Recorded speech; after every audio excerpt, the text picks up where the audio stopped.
Hi, Tom Brandon here. Today I'm in Washington, D.C. along the banks of the Potomac River here to learn more about Verint. Where are they in 2022? Where are they headed in 2023? And where do they fit in the customer experience space? Stick around for my 3 takeaways from the Verint Analyst Days 2022 in just 3 minutes.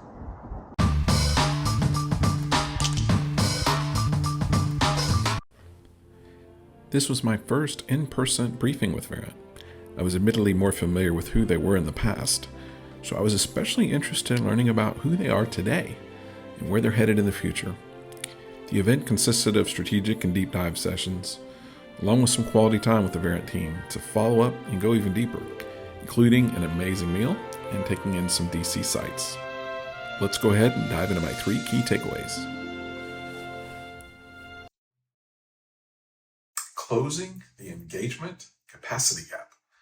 This was a slide that Verint started the briefing with, and one that they kept revisiting in multiple presentations throughout the briefing.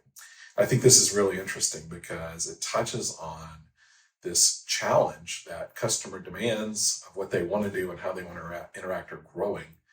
And yet service organizations, their budgets aren't growing at that same scale. So there's this gap. And it was really cool to see how Verint is using things like automation and speech analytics and stuff to better understand what customers want and better to get them through their journey. I think this is a desperately needed area, but it starts with recognize that the gap exists and then figure out how to build technology that addresses that. And it's exciting to see Verint on that path. Another area that really interested me in the briefings had to do around their forecasting. So everybody's got forecasting tools or uses third-party forecasting tools to help them figure out how they're going to allocate their resources. But Verint's taken that a step further, actually going all the way into the hiring process, not just figuring out how many agents we're going to need, how many agents we're going to need to hire, but actually using their AI tools to help manage that next step of finding and screening applicants.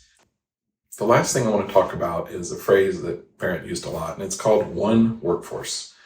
And it's really a vision that these technologies should all work together as part of one workforce. And I know that sounds very simple and very obvious, but the reality is most systems are not one workforce.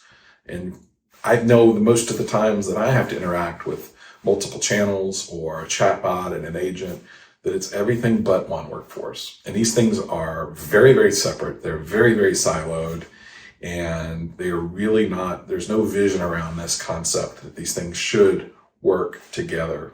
And so I love the aspiration and I love that vision of we want one workforce of live agents, chatbots, analytics. It doesn't matter. It all should be part of one workforce serving the customer. Thank you so much to my friends at Verint for including me in the briefing this year. I look forward to working with you guys going forward, and we'll see you next time on Convergence.